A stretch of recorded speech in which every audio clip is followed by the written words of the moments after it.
কি করে বুঝবেন মৃত্যুটা ভালো হলো? এক নাম্বার আলামত আন-নুতকু বিশ-শাহাদা, মরার আগে আওয়াজ করে জিকির করে কেউ যদি পড়তে পারে লা ইলাহা ইল্লাল্লাহু মুহাম্মাদুর রাসূলুল্লাহ সাল্লাল্লাহু, এটা হচ্ছে আলামাতু হুসনিল খাতিমা। আপনার মৃত্যুটা যে ভালো মৃত্যু হয়েছে এটার আলামত। কি মৃত্যু? সবাই বলেন ভালো মৃত্যু আমরা চাই কি চাই না? ভালো মৃত্যুর এক নাম্বার আলামত কালিমা পড়ে যদি মরতে পারে। বিশ্বনবী বলেন মান কানা আখিরু কালামিহি লা ইলাহা ইল্লাল্লাহ, যে ব্যক্তির সর্বশেষ কথাটা হবে, বাক্যটা হবে লা ইলাহা ইল্লাল্লাহ, দাখালাল জান্নাহ, সে জান্নাতি হয়ে যাবে। সুবহানাল্লাহ পড়ে।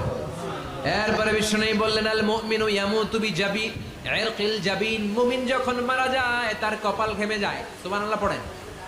হাত ঘামে না, পা ঘামে না, মুমিন